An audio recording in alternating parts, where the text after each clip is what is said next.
Très peu de sujets provoquent autant de malaise, de silence et de confusion dans l'Église que l'argent. On en parle souvent pour demander, rarement pour enseigner. On l'évoque pour exhorter à donner, presque jamais pour expliquer comment penser, gérer et comprendre l'argent selon la Bible. Et pourtant, l'argent est l'un des sujets les plus abordés dans les Écritures. Ce silence n'est pas anodin. Il a produit des générations de croyants sincères, mais désorientés, spirituels, mais vulnérables financièrement. Dès le début, il faut être clair. La Bible n'est pas mal à l'aise avec l'argent. Ce sont les hommes qui le sont. Jésus a parlé de l'argent plus souvent que du ciel et de l'enfer réunis. Pourquoi? Parce qu'il savait que l'argent révèle le cœur, influence les décisions, façonne les priorités et peut soit servir Dieu, soit le remplacer. Ce que l'Église explique rarement, c'est que l'argent n'est jamais neutre. Il est un test, un outil et un révélateur. Beaucoup de croyants ont grandi avec une théologie implicite du manque. Sans jamais être enseignés explicitement, ils ont intégré l'idée que la pauvreté est plus spirituelle, que le confort est suspect et que la prospérité est dangereuse. Cette vision ne vient pas de la Bible, mais d'une mauvaise interprétation de certains passages isolés de leur contexte. Le résultat est une foi sincère, mais souvent accompagnée de culpabilité dès que l'abondance apparaît. La Bible enseigne pourtant dès la jeunesse que Dieu est un Dieu de provision. Avant même que l'homme ne travaille, tout était déjà prévu. La terre produisait, les ressources étaient disponibles, l'abondance existait. Le travail n'a jamais été une malédiction. Il a toujours été un canal. Ce qui est rarement expliqué, c'est que le manque n'est pas un idéal spirituel. Il est une conséquence, jamais un objectif. Un autre point presque jamais abordé clairement est la différence entre possession et attachement. La Bible ne condamne jamais le fait de posséder. Elle met en garde contre le fait d'être possédé. Cette nuance est essentielle. Abraham était riche. Isaac était riche. Jacob était riche. David était riche.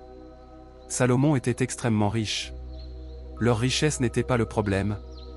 Leur cœur l'aurait été s'ils avaient mis leur confiance dans cette richesse. L'Église parle souvent de l'amour de l'argent, mais rarement de la sagesse de la gestion. La Bible enseigne que l'argent est un serviteur, pas un maître. Lorsqu'il est maîtrisé, il amplifie le bien. Lorsqu'il domine, il détruit. Ce que l'on explique rarement, c'est que refuser d'apprendre à gérer l'argent ne le rend pas moins puissant. Au contraire, cela le rend plus dangereux. Un croyant ignorant financièrement est plus vulnérable qu'un croyant instruit. Il est aussi très peu enseigné que Dieu observe la gestion avant d'accorder l'augmentation. Beaucoup prient pour plus, sans jamais examiner comment ils utilisent ce qu'ils ont déjà. Or la Bible est constante sur ce principe. La multiplication suit toujours la fidélité. Celui qui néglige le peu ferme lui-même la porte du beaucoup. Ce n'est pas une punition divine, c'est une loi spirituelle. Un autre silence fréquent concerne la relation entre travail et bénédiction. Certains enseignements laissent entendre que la bénédiction remplace l'effort. Pourtant, la Bible associe presque toujours la prospérité à la diligence, à la constance et à la sagesse. Dieu bénit le travail des mains. Il ne bénit pas la paresse déguisée en spiritualité. Ce point est rarement confronté, car il demande une remise en question personnelle. La Bible enseigne également que l'argent révèle les priorités réelles, pas celles que l'on proclame. Là où est le trésor, là est le cœur. Ce principe est rarement exploré en profondeur. Beaucoup déclarent aimer Dieu plus que tout, mais leurs décisions financières racontent une autre histoire. L'argent devient alors un miroir inconfortable que l'on préfère éviter. Un autre aspect presque jamais expliqué est que l'argent est aussi un langage spirituel. Il exprime la confiance, la peur, la générosité, l'égoïsme, la vision ou l'absence de vision. Dieu ne regarde pas seulement combien est donné, mais comment, pourquoi et avec quel cœur. Donner sans sagesse n'honore pas Dieu. Refuser d'apprendre à gérer n'est pas de l'humilité, c'est une négligence. Ce que l'Église explique rarement aussi, c'est que la pauvreté chronique limite souvent la capacité de servir. Elle crée une dépendance, un stress constant, une distraction mentale. Elle n'est pas automatiquement vertueuse. La Bible montre que la liberté financière permet souvent une plus grande disponibilité pour le royaume. Ce n'est pas une règle absolue, mais c'est un principe observable. Avant d'aller plus loin, il est important de vous poser une question honnête. Tout ce que vous croyez sur l'argent vient-il réellement de la Bible, ou d'enseignements partiels, de traditions religieuses ou d'expériences personnelles douloureuses? Cette question est essentielle, car on ne peut pas corriger ce que l'on ne remet jamais en question. Dans la suite, nous allons entrer plus profondément dans ce que la Bible dit réellement sur la richesse, la pauvreté, le don, la gestion et la responsabilité. Des vérités souvent évitées, parfois inconfortables, mais toujours libératrices. Restez bien attentifs, car ce qui vient ensuite peut complètement transformer votre compréhension de l'argent et votre relation avec Dieu dans ce domaine. La Bible ne se contente pas de parler de l'argent comme d'un outil extérieur, elle en parle comme d'un révélateur intérieur. Ce que l'Église explique rarement, c'est que la manière dont une personne gère l'argent révèle son niveau de maturité spirituelle autant que sa vie de prière. Jésus ne séparait jamais le spirituel du pratique. Pour lui, la gestion de l'argent faisait partie intégrante de la vie de disciple. Un enseignement souvent évité concerne la responsabilité individuelle. La Bible insiste fortement sur le fait que chacun est responsable de ses choix financiers. Pourtant, dans beaucoup de contextes religieux, on met davantage l'accent sur la bénédiction que sur la responsabilité. On prie pour des percées, mais on évite de parler des décisions quotidiennes qui conditionnent ces percées. Ce silence entretient l'illusion que Dieu corrigera ce que l'homme refuse de gérer. La Bible montre clairement que l'argent suit des lois, au même titre que la semence et la récolte. Ce que l'on sème, on le récolte. Pas seulement dans le don, mais aussi dans la gestion, le travail, la discipline et les choix. Ce principe est rarement enseigné dans sa globalité. Beaucoup entendent parler de semer financièrement, mais très peu entendent parler de la qualité du terrain. Un autre point peu expliqué est que la richesse biblique est progressive. Elle n'est presque jamais instantanée. Les récits bibliques montrent des processus, des saisons, des étapes. Pourtant, l'Église moderne, influencée par la culture de l'immédiat, laisse parfois croire que la bénédiction est soudaine. Cette attente irréaliste crée de la frustration et des abandons prématurés. La Bible parle aussi très clairement de l'épargne et de la prévoyance. La fourmi est donnée en exemple, non pour sa force, mais pour son anticipation. Pourtant, très peu d'enseignements abordent la planification financière à long terme. Beaucoup de croyants vivent au jour le jour, non par foi, mais par manque de formation. Cette absence de préparation rend vulnérable face aux imprévus. Un autre silence concerne la dette. La Bible ne présente jamais la dette comme une bénédiction. Elle la décrit comme une forme de servitude. Pourtant, ce sujet est souvent évité, car il est inconfortable. Beaucoup de croyants vivent sous pression financière constante à cause de dettes contractées sans sagesse. Cette réalité affecte la paix, la liberté et même la capacité de donner. La Bible enseigne aussi que le travail honnête est une source de dignité. Gagner de l'argent n'est pas honteux lorsqu'il est obtenu avec intégrité. Ce point est parfois mal compris. Certains croient que gagner beaucoup est suspect, alors que la Bible condamne surtout le gain malhonnête. La question n'est pas combien, mais comment. Un autre aspect rarement expliqué est que Dieu utilise souvent l'argent comme un test avant d'accorder une influence plus grande. Celui qui ne peut pas gérer des ressources matérielles aura du mal à gérer des responsabilités spirituelles élargies. Jésus lui-même l'a enseigné. Ce lien entre finance et autorité spirituelle est peu abordé, mais il est pourtant fondamental. Il y a aussi un silence autour du fait que la pauvreté peut être transmise mentalement. Certaines croyances limitantes sont héritées culturellement ou religieusement. Elles ne viennent pas de la Bible, mais elles sont répétées comme des vérités spirituelles. Tant que ces mentalités ne sont pas déconstruites, les mêmes résultats se répètent de génération en génération. Beaucoup de croyants ont également appris à séparer l'argent de la foi. Comme si l'un était spirituel et l'autre profane. Or la Bible ne fait jamais cette séparation. Dieu est Seigneur de toute la vie, y compris des finances. Ce cloisonnement empêche une transformation réelle et durable. Avant de continuer, prenez un moment pour réfléchir. Y a-t-il des vérités bibliques sur l'argent que vous avez évitées parce qu'elles vous mettaient mal à l'aise? Cette honnêteté intérieure est souvent le début de la liberté. Dans la suite, nous allons aborder des enseignements bibliques encore plus rarement expliqués, notamment sur la générosité, la richesse du royaume et les dangers subtils que même les croyants sincères ignorent. Restez attentifs, car cette prochaine partie touche à des fondements profonds que peu osent explorer ouvertement. La générosité est l'un des thèmes les plus cités lorsque l'Église parle d'argent, mais paradoxalement, c'est aussi l'un des moins expliqués en profondeur. Ce que la Bible enseigne sur le don va bien au-delà du simple fait de donner. Elle parle de posture intérieure, de discernement, de saison et de responsabilité. Réduire la générosité à un geste automatique prive les croyants de sa vraie puissance. La Bible montre que donner est un privilège, pas une obligation émotionnelle. Dieu ne cherche jamais à appauvrir celui qui donne. Pourtant, certains enseignements laissent entendre que plus on se sacrifie financièrement, plus Dieu est obligé de répondre. Cette vision crée une relation transactionnelle avec Dieu, basée sur la peur plutôt que sur la confiance. Ce modèle n'est pas biblique. Un enseignement rarement expliqué est que toutes les semences ne sont pas financières. Donner du temps, des compétences, de l'énergie et du savoir est tout aussi biblique. Réduire la bénédiction au seul argent crée une vision déséquilibrée du royaume. Dieu bénit la générosité sous toutes ses formes, et l'argent n'est qu'un des canaux possibles. La Bible enseigne aussi que la générosité doit être guidée par la sagesse. Donner à tout sans discernement peut entretenir la dépendance plutôt que la transformation. Jésus lui-même ne répondait pas à tous les besoins de la même manière. Parfois il donnait, parfois il enseignait, parfois il confrontait. Cette nuance est rarement enseignée. Un autre point délicat concerne la richesse du royaume. Beaucoup pensent que la richesse biblique se limite à l'aspect spirituel et futur. Pourtant, la Bible parle aussi de bénédictions présentes, concrètes et visibles. La richesse du royaume n'est pas opposée à la stabilité matérielle. Elle l'englobe lorsqu'elle est bien ordonnée. Ce que l'Église explique rarement, c'est que la richesse devient dangereuse lorsqu'elle n'est pas accompagnée de maturité. Ce n'est pas l'abondance qui corrompt, c'est l'immaturité. Sans caractère, sans discipline et sans vision, la richesse amplifie les défauts. C'est pourquoi la Bible insiste autant sur la sagesse avant la prospérité. La Bible met également en garde contre la comparaison financière. Comparer sa situation à celle des autres produit soit l'orgueil, soit l'envie, jamais la paix. Pourtant, beaucoup évaluent leur bénédiction en fonction de ce que les autres ont. Cette mentalité détruit la gratitude et pousse à des décisions précipitées. Un autre silence concerne le fait que Dieu n'utilise pas toujours l'Église comme seul canal de provision.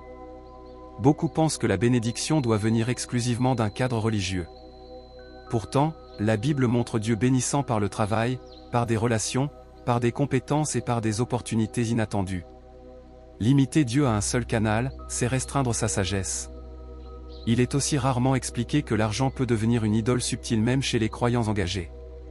Pas seulement lorsqu'on en a trop, mais aussi lorsqu'on en manque constamment. L'obsession du manque peut occuper autant de place que l'obsession de l'abondance. Dans les deux cas, Dieu cesse d'être au centre. La Bible enseigne enfin que l'argent doit être soumis à une vision. Sans vision, l'argent se disperse. Avec une vision, il devient un outil puissant de transformation. Très peu de croyants ont une vision claire de ce que leur argent est censé accomplir pour le royaume et pour leur vie. Ce flou maintient beaucoup dans une stagnation silencieuse. Avant de continuer, prenez un instant pour vous demander ceci. Votre relation à l'argent est-elle guidée par la peur, la pression religieuse, la comparaison ou par une compréhension équilibrée de la parole? Cette question est cruciale pour la suite. Dans la prochaine partie, nous allons aborder les avertissements bibliques rarement expliqués, ceux qui protègent le croyant des dérives, des excès et des pièges liés à l'argent, même lorsqu'il est béni. Ne partez pas, car cette partie est souvent celle qui évite des chutes douloureuses. Nous arrivons maintenant à une dimension que beaucoup préfèrent éviter, parce qu'elle confronte directement les excès, les dérives et les illusions liées à l'argent. La Bible ne se contente pas de promettre la bénédiction, elle avertit aussi. Et ces avertissements ne sont pas là pour faire peur, mais pour protéger. Ce que l'Église explique rarement, c'est que la maturité spirituelle se mesure aussi à la capacité d'entendre les avertissements sans se sentir attaqué. La Bible avertit clairement contre l'illusion de l'autosuffisance. L'argent peut progressivement donner l'impression que l'on n'a plus besoin de Dieu. Ce glissement est rarement brutal, il est progressif. On commence à prier moins, à dépendre davantage de ses ressources, à rationaliser ce qui autrefois était soumis à Dieu. L'Église parle souvent de dépendance à Dieu dans le manque, mais beaucoup moins dans l'abondance. Un autre avertissement peu expliqué concerne la vitesse. La Bible montre que certaines bénédictions, lorsqu'elles arrivent trop vite, peuvent détruire celui qui les reçoit. Sans structure intérieure, sans discipline et sans sagesse, l'abondance devient écrasante. C'est pour cela que Dieu agit souvent progressivement. Ce n'est pas un refus de bénir, c'est une protection. La Bible met aussi en garde contre le désir de s'enrichir à tout prix. Il y a une différence entre prospérer et vouloir s'enrichir. Le premier est un processus aligné avec des principes, le second devient une obsession. Ce désir excessif ouvre la porte à des compromis, à des raccourcis et parfois à des pratiques contraires aux valeurs bibliques. Un autre point rarement expliqué est que l'argent amplifie le caractère. Il ne le crée pas, il le révèle. Ce que quelqu'un est dans le peu, il le sera davantage dans l'abondance. La Bible insiste sur ce principe, mais beaucoup l'ignorent. Ils veulent plus sans jamais travailler sur leur intérieur. Or l'argent sans transformation intérieure devient un piège. La Bible avertit également contre la négligence de la famille et des relations au profit de la poursuite financière. Le succès matériel qui détruit les relations n'est pas une bénédiction biblique. Pourtant, cette tension est rarement abordée clairement. Beaucoup sacrifient l'essentiel pour l'urgent, puis appellent cela réussite. Un autre avertissement important concerne l'injustice et l'exploitation. La Bible condamne sévèrement les gains obtenus au détriment des autres. Pourtant, ce sujet est parfois évité par peur de déranger. La bénédiction biblique ne se construit jamais sur la souffrance d'autrui. Ce principe est non négociable. La Bible met aussi en garde contre la générosité ostentatoire.